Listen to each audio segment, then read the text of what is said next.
Hello. Hello. Hi. Welcome, everyone. Here Thanks we for are with joining my us. new plain background. Really, you're playing bad. Like, your background is plain because you're so not plain.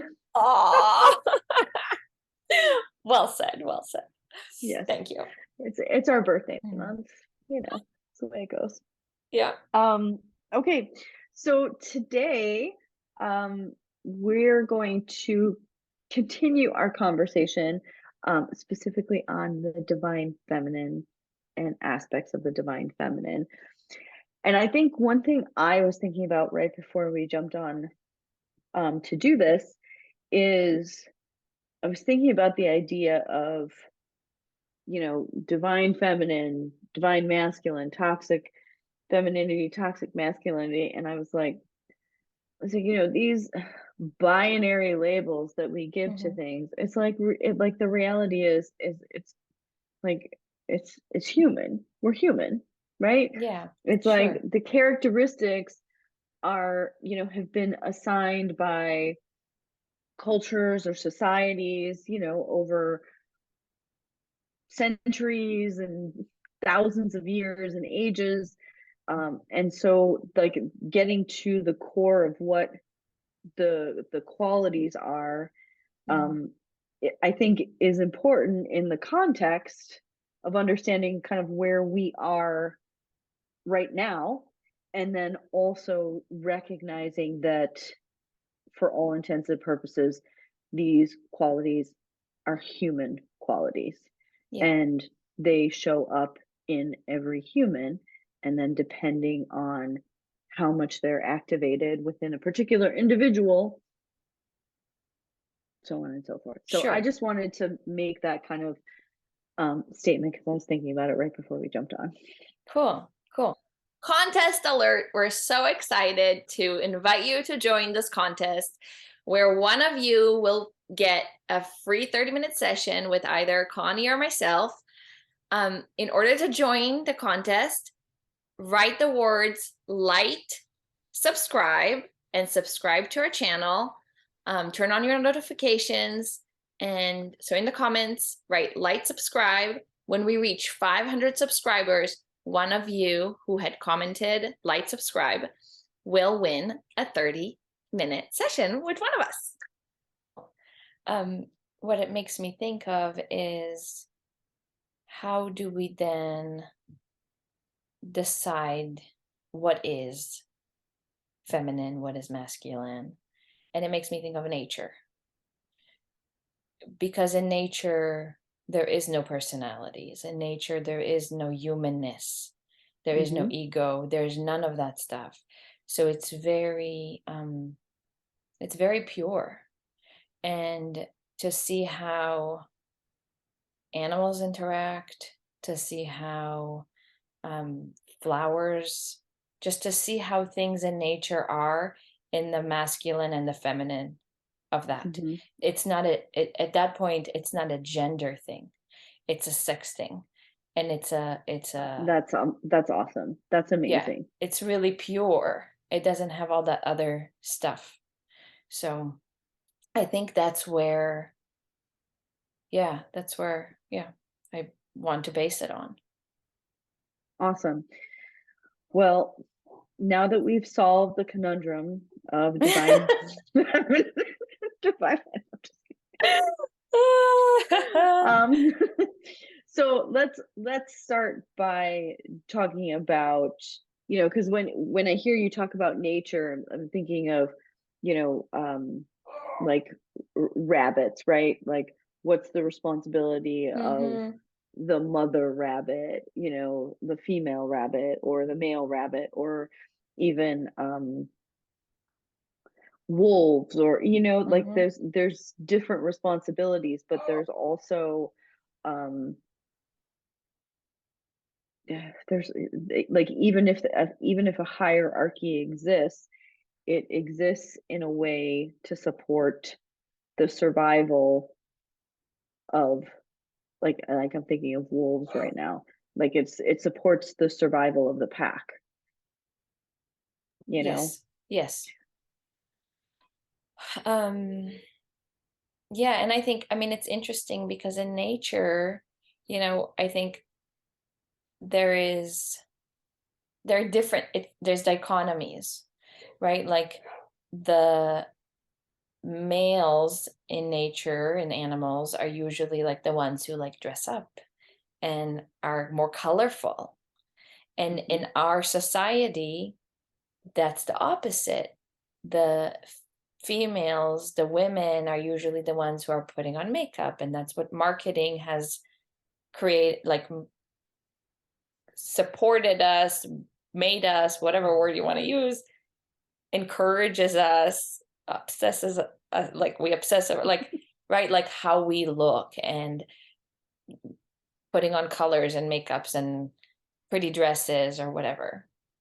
Um, so when did that get lost? And is that a feminine thing, or is that a masculine thing, or is that, Mhm. uh, where does that stand? How come we've switched?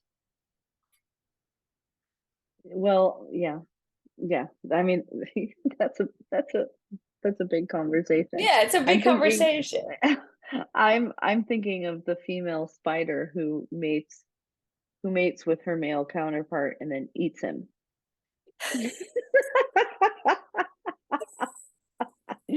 So I think that Well, like I what could I go go ahead. ahead, and then I will, if I remember. Okay. So what it makes me think of is it makes me think of the power dynamic, Yes. right? That's like when I think about um you know like whatever it is, it's like a bird that's the male and it has like all Hmm. these like fancy colors and whatnot, and then the female is much more camouflaged because Hmm. she's dealing with the eggs and the nesting and all that kind of stuff. um so to me there's something about the power Yeah, dynamic that I yeah. think And when I comes into said play. that, yeah, that's what I got too. It's that in the animal kingdom, the female gets to choose, and the female is passive, for lack of a better word. She's not. She's hidden. She's not. She doesn't have to bloat or gloat or what. Not bloat, gloat. And like showboat. She doesn't have to show off, right? Yeah. She doesn't. The male is the one who has to do it. And in our culture, men do that not by putting on makeup, but by being egotistical and large and muscular and in your face and leading the nations and making all the laws. And that's their way to go, choose me, look at me, I'm big. And the females in nature are so much softer. So they actually hold the power because the males are like, they're the ones who are like, choose me, choose me, choose me, choose me. She's like, I get to choose. I get to pick. Yeah. I think that the scales though, in like just bringing it like to our current society, like the scales have tipped to an extremely exacerbated degree, Mhm. um in terms of the choose me, choose me, choose me, like that energy, like choose me. And it's there's almost like this, if you're not on the conveyor belt, if you don't fit X, Y, and Z norms or standards or conventions or whatever, then it's like then you're just then you're not on the conveyor belt. Mhm. Um and then there's people who operate outside of Sure. the norms and those things, and operate, like within different communities and things like that. Um, but I think there is this, like this focusing on and this attempting to, make that kind of standard conveyor belt Mm. the thing that everybody's looking at and paying attention to, and is the objective or most desired achievement, or whatever. Well, I think um that in itself is a very masculine thing. yeah. The feminine thing is not to have the conveyor belt go by and to observe it and sorry, I don't know what's wrong with my words today, but to to judge it and look at it, and you know the feminine thing is much more, there's much more flow, there's much more openness, there is, that is more of divine feminine, what you're saying, of not Yeah. being in this system with goals and bullet points and to-dos and Checklists yeah, checklists. It's much more emotion based, feeling based. hmm so um it's responsive versus reactive. mhm, um it's open, it's willing to receive. um I mean, the divine feminine can be gentle, nourishing, and nurturing, and can also be incredibly fierce and yeah, defensive and protective yeah, and strong.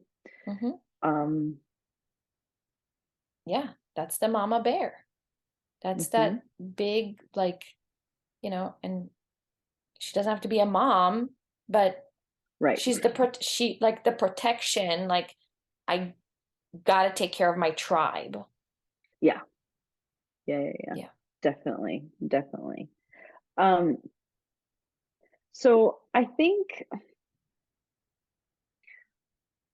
And that might be why she's camouflaged in nature, because then she can secretly go and do it. She doesn't have, like, right, like a bright red bird flying through is going to be seen by the predators, right? But mhm, like, if you're not so bright and you're just doing your thing and you have to go protect whoever, you're not going to, like, the draw the predator might attention. not see you. Right, It's not about being seen. It's not about being showy. right. But right, like there's that, like, saying, like, behind every great man there's a great woman. Like, there is that energy that feeds the fire, that fuels the fire. Yeah, yeah. And I just want to remind folks, we are not talking about gender. No, I'm not talking about gender. I'm Right. talking No, about the I just, energy. Yeah. right. I just want to say that. Yeah. Um, because I think it's easy, because we've been thrown into these boxes, for a very long time. And Mhm. and even over that entire period of time, we didn't fit into those boxes. Sure. Yeah, people have been cross-dressing for centuries. Yeah. And And there's been, there's the female sex, there's the male sex, there's the third sex, and that's something that, um but I mean, that's been around for forever. I know that in certain cultures, um a lot of times somebody who was like third sex, um would be like the shaman or the healer, oh, or would hold kind of, like, I know, like in Native American societies, and some other cultures, they would be in a place of prominence, because they were so I didn't know unique. that. And yeah, they were like so unique, um and brought the perspective of the divine feminine and the divine Mm, masculine combined. together in a very, very unique way, because they could understand or relate to the experiences Mm, of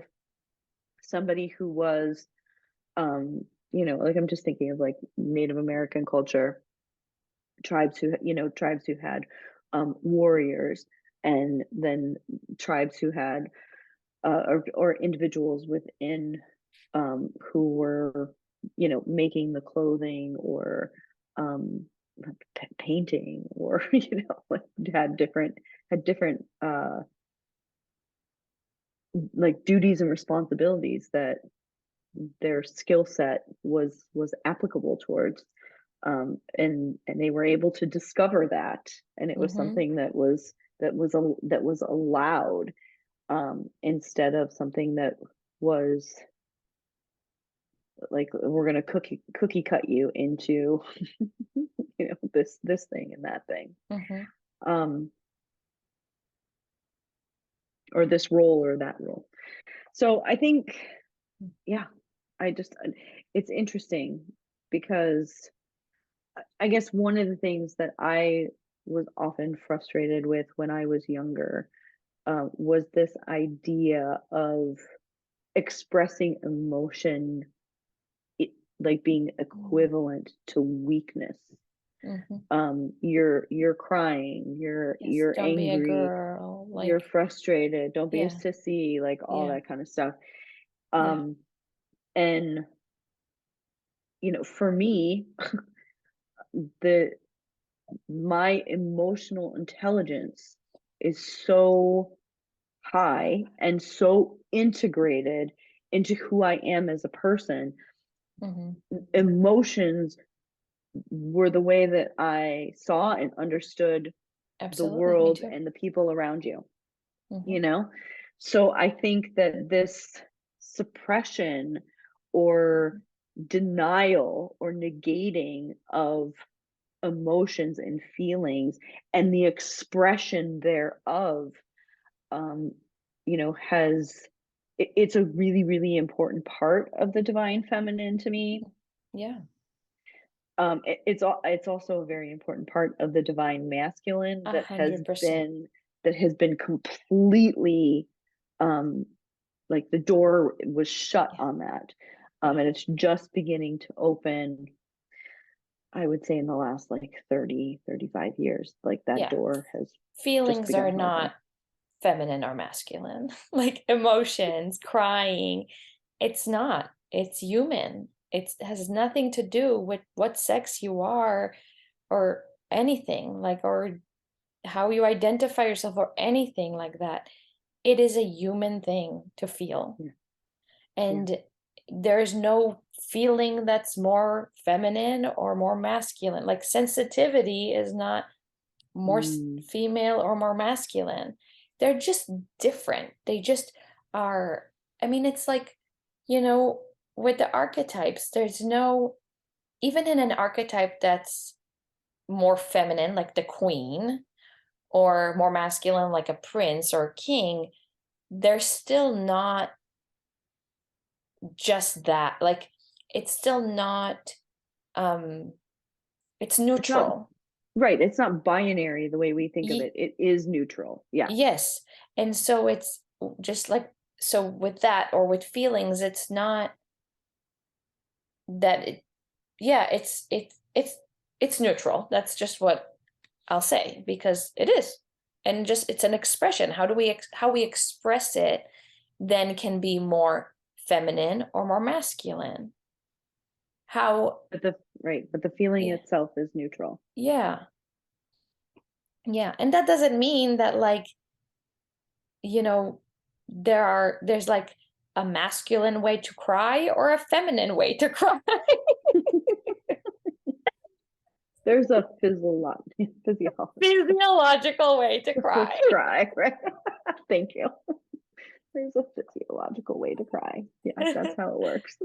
Yeah. Awesome. Um, I'm trying to think, because it's when I think of, okay, so let's like, because I'm thinking of some of like they're not really I guess they kind of are feminine archetypes. Um, like the bitch or the whore Hmm. or the virgin or um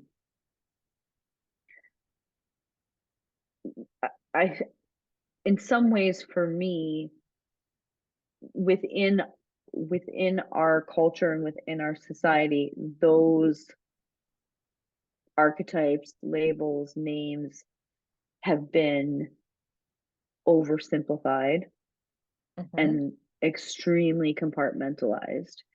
Yeah. That there's no there's it's hard to find the space for the nuance in those. It's Um, hard, but it's not impossible. I would agree with that. I would agree with that. And there are some people who are doing a great job Yeah, I mean, in like talking about it. one of my friends were like, "Hey," that's how we refer to each other. Hey, bitch. Like, and it's a term of endearment. I mean, for a while, my book was almost called Cunt Therapy. Like, and I had a whole thing about the word cunt and where it actually comes from and what the background of it actually is and how it's a term that actually is like the only word that refers to the entire, like, to a woman as a woman rather than like vagina, vulva, like, you know, these little parts that we have. Hmm. The word cunt really does symbolize the whole thing, and now it's a curse word. Right, right. Yeah. So I don't know if that was your point or if you were going to say something else, but go No, that back was, to I it. mean, I guess that's my point is that some of those words have been co-opted Mhm. and turned into something vile or something Mhm. to be feared or a curse word. Yeah. And Yeah. like you've seen in so many communities where a particular term has been co-opted Mhm. by a group who actually it doesn't identify with that term or is not that term. Um, yeah, and like, and it. How do I want to say? It's like they weaponize it, Hmm. and so I think it can be very very challenging. Like I'm just thinking of in terms of like the LGBTQ community. Like if you go back decades, the word faggot was a Yeah, that's the derogatory word I was term, thinking about. Yeah. or even gay or, Mhm. was a derogatory term. And then what ended up happening was they started referring to each other as that and Yeah, that's how took you the word pull your back. power back. That's how you gain control over. I mean, as a kid, I was a chubby kid and people made fun of me. My mom told me, just like laugh, like don't make it into like a you're hurting my feelings and oh my God, like don't become victimized by it. Hmm. But show your own power. Show that like rolls off your skin and take your power back and own that word.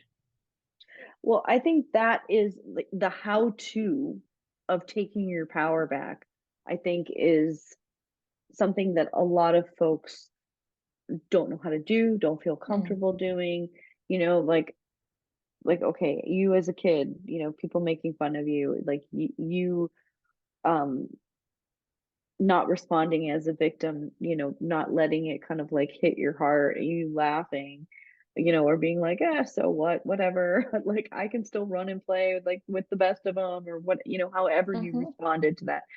Um, I think that's something that people often struggle with. I know Yeah, for it's me, there hard. was a period of time where it was like I would always think of something to say like as soon as I left the room or as soon as I Yeah, left the yeah, same. situation or whatever. Same, And I would same. just be like, I'd be like, oh, I'm still that like would have been that.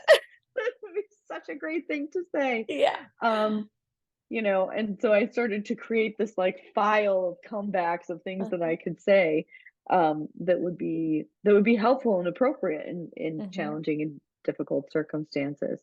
So, yeah, so taking the word back. That's interesting about cunt. I didn't know because it is like they've done the work on it so well. It's Hmm. not one of my favorite words.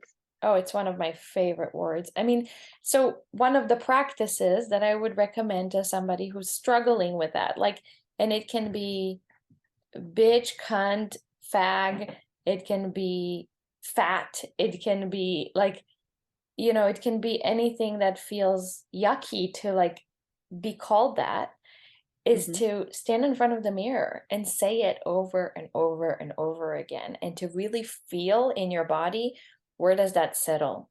Why is it Mm, feeling so yucky? What about it? Where is it? Where in my body am I uncomfortable? Like, am I feeling nauseous? Am I feeling shaky? Am I feeling angry? Am I feeling a headache coming on? Like, what is going on? And almost to say it like you're pumping the water in the ground. Like, say mhm. it and say until that water gushes out, and allowing those feelings, whatever is underneath that word, to come out. Because it could be that, like, that's what your grandma told you when you were 5 and it just sat right here and it wouldn't go Mhm. away. Or it could be something that your mom was struggling with as a kid and you picked that up and you're carrying it now. So it doesn't even have to be yours. Right. It could be something you watched on TV or another child who you saw in the playground and your empathy was so, like, you just took that on. Like, it could be so many things. And to own it, to be able to say that about yourself in like a confident way, that just Mhm. it just makes it like, oh, I don't care anymore. Like, I don't care. You can say that about me. It has no power anymore. Once you've said it, Mm. it's like, when you say a word, or like any word, like the word like more, if you say it enough times, then you start going, that word sounds really weird. Have you ever had that experience? Yeah. Like, is It's that almost really like, how it's spelled? Is that yes, really how I say it? Yeah, totally. yes, Yeah. yes, yes. So that's one exercise. Another exercise is to visualize. So if it's not so much a word that's being said about you, but maybe it's a incident or um, an experience, it's or a fear, to visualize that, like to really see it very clearly in your mind. And then in Avengers, like Thanos with the stones. You Mhm. know how when everybody died and got sucked into the stones, you know how like they all become Yeah, particles? right. Imagining it as particles and as your power, because we are co-creators. So we're creating these things. And all of our creation is a part of us. And so to pull that in our mind back from that scenario and to put it back into our bodies and kind of fill in the hole. Mm. And that's like there's a book called Busting Loose from the Money Game, and it's all about finances, but it's in the quantum world. So there's an exercise like that when it comes Mhm. to fear. And since I've read it, maybe like 8 years ago, I've used it about like throughout like many, many, many scenarios of like, I'm afraid about this thing happening. Okay, I got to pull my power back from it because my fear Mm. is literally creating that thing and putting it back in your body. Interesting. So that leads me to another quality of the divine feminine, Hmm. which is um curiosity, Mm. um and Yeah, also like thoughtful and awareness. I feel like is another piece, yeah. um and inventive. Hmm. Nice. Yeah. Just because I feel like when you show up for like when you show up for healing, when Mhm, you show up in that way where you have an awareness of a feeling or fear or a response to a particular circumstance or set of struggles or whatever's going on mhm, with you, the ability to show up and be present for that requires a willingness to engage and participate. mhm, And I feel like that is those are definitely, at least for me, those are qualities that I saw in the more in the female folks, um, in my world, versus the male folks. mhm. Yeah. I guess I would add connected with inventive is creative, right? The creation piece of it, that Right. um, nurturing, whole, like um, incubating, right? Like Mm, different than holding. mm. Um, I had a friend It's who I used the word holding space, and she was like, no, holding space is a masculine quality because you're holding something. So it's like more like creating space. It's like nesting, mhm. right? That's There's a interesting. softer quality to it. Yeah, I like that. I like that word incubating because I often, feel like I'm holding space for my clients and, for Mhm, other people in my life. And um, there's definitely certain situations where I'm aware that I'm more incubating than holding space. What it makes me think of is it makes me think of like chicken eggs or duck eggs when you're like you have the ability mhm. to incubate them. Yeah, It's you're paying attention, you're allowing, you're watching, y- allowing. right? You're not necessarily like doing. Uh-huh. Right, you're not doing there. No, actually, I have a deck that I made with a friend, um, called uh uh what is it? What did we call it? Like womanly superpowers or something like that. And no doing is one of, so it's different words, different Hmm. feminine qualities. No doing is one of them. And everybody was like, what the hell is no doing? Like change that. Like, no, it's literally no doing. Like not doing. Yeah, That is such a huge feminine quality that I constantly have to remind myself about because it is so powerful. it is very powerful. And I have to say that it's it's it's one of the muscles, like the divine feminine muscles that took me or that was the most challenging for me Hmm. to really pick it up. Yeah. Um, and then once I picked it up, I can see over the last 2 decades, like the evolution of the not doing in my life Hmm. Hmm. and how powerful that has been, not only for myself, um, but for others around me as well. Yeah. Yeah. Yeah. It's a game changer. It's a total game changer. All right. Well, Okay. I think that's fantastic.